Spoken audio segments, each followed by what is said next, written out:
Gracias por continuar en sintonía de Noticias a las 2 p.m. Llegó el momento de la entrevista del día y por ello queremos darle la bienvenida a Juan Pablo Castañeda, quien es consultor en temas políticos. Estaremos tratando las reformas a la ley electoral y de partidos políticos. Muchísimas gracias por acompañarnos hoy en Noticias a las 2 p.m. Muchas gracias a ustedes. Buenas tardes, Juan Pablo. Empecemos esta entrevista desglosando la posible reforma a la ley electoral y de partidos políticos con uno de sus puntos más interesantes, el voto nulo. ¿Qué nos puedes comentar al respecto? Primero que nada, comentar que como ustedes saben, en verdad ya es en una etapa de tercera lectura este proyecto de reformas a la ley electoral. El tema del voto nulo es algo que yo considero que debería de dársele mayor discusión y mayor análisis. Esta reforma es muy importante, ataca directamente a la corrupción y fortalece nuestro sistema político, pero no podemos aprobar reformas tan a la ligera, ¿verdad? Entonces, es de aplaudir el esfuerzo del Congreso por querer aprobar reformas y leyes rápido, pero en este tema considero que se debe hacer un mayor análisis, especialmente con temas como el voto nulo, ¿verdad? Que no plantea un tema del 50%, si es mayor el voto nulo, se repiten elecciones, ese tema creo yo que todavía nunca ha sucedido eso, ¿verdad? Que haya un mayor del 50%, entonces deberíamos de hacer mayor análisis con los expertos sobre ese tema, ¿verdad? Hablemos ahora en general. Veíamos que el Tribunal Supremo Electoral ya se había pronunciado respecto a esas reformas a la ley electoral y de partidos políticos y daban a conocer que algunas podrían causar controversia. Y hablaban acerca de este castigo a los diputados tránsfugas o también el voto en el extranjero. ¿Cree usted que causará controversia en la población guatemalteca estas reformas? Definitivamente, si son aprobadas algunas cosas que van a dañar más nuestro sistema político, sí va a crear mucha controversia. Hay temas muy puntuales, como por ejemplo, que se está tocando en la reforma actual, que es el fortalecimiento del Tribunal Supremo Electoral. Eso tiene muchos temas que abarcar.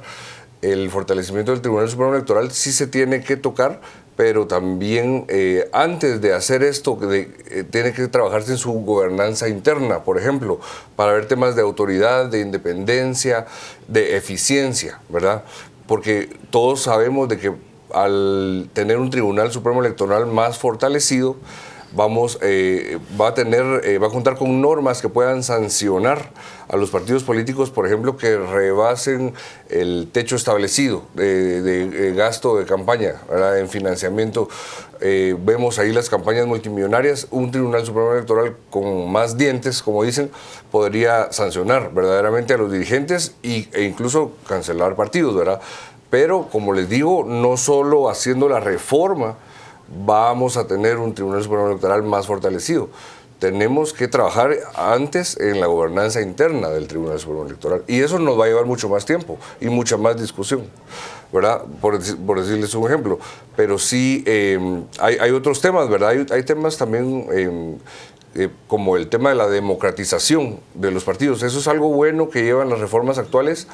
Sin embargo, también necesita mayor discusión, porque, como ustedes saben, la actual ley le da un poder casi absoluto al Comité Ejecutivo Nacional de cada partido, pero al hacer estas reformas, sí, ya no miraríamos en los listados a familiares, todo el tema del nepotismo, de esos compromisos que se contraen también con los financistas, ¿verdad? No solo por el aporte, sino por quienes van en los listados.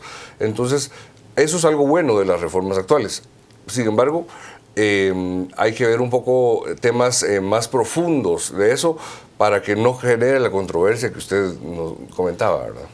Juan Pablo, hoy por hoy el Tribunal Supremo Electoral de forma logística se encuentra con la posibilidad de realizar elecciones en el extranjero para facilitar lo que se establece en la reforma de este voto.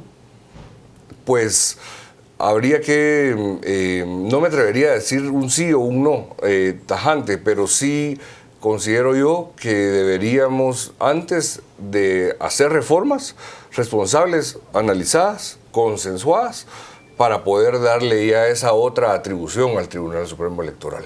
Porque, como les decía, una simple reforma no cambia a un tribunal, ¿verdad? Entonces, hay temas muy puntuales como ese que necesitan mayor análisis. Juan Pablo, sabemos que estas reformas a la ley electoral y de partidos políticos responden a la petición ciudadana, esto que se inició con el movimiento del año pasado, específicamente en las marchas. Pero usted mencionaba que es necesario que se analice más profundamente varios de los puntos que se están dando a conocer y que ya van en tercera lectura. ¿Cuáles considera usted que tendría que analizarse más o es en general estas reformas? Hay algunos temas muy puntuales, por decirle alguno. Se están prohibiendo en estas reformas las encuestas. No veo yo ningún criterio legal válido que las pueda prohibir. Si nos vamos a ver democracias más desarrolladas en otros países, eso es una práctica muy común. Claro. Entonces, ese es un ejemplo muy puntual, ¿verdad? O algo también que yo le podría comentar, los listados semiabiertos, ¿verdad?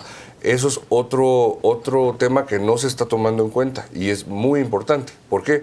Porque el elector, el votante, tendría el poder de elegir a la persona, hablando de la elección de diputados, y no en general.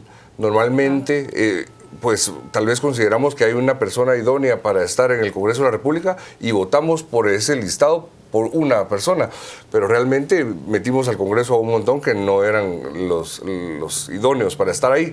Entonces, los listados semiabiertos deben tomarse en cuenta en las reformas y no se están tomando.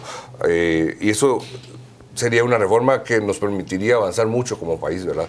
Y tal vez otra, que es algo que ya comentamos, es el tema del fortalecimiento, ¿verdad? No vamos a fortalecer un Tribunal Supremo Electoral solo poniendo nuevas normas de regulación al financiamiento de los partidos políticos. O sea, sabemos de que evitaría los financiamientos multimillonarios, sabemos que evitaría los compromisos y todo ese tráfico de influencias, nepotismo y todo lo que se deriva de esto, pero como les decía al principio, tenemos que hacer antes un trabajo de gobernanza interna de dicho tribunal.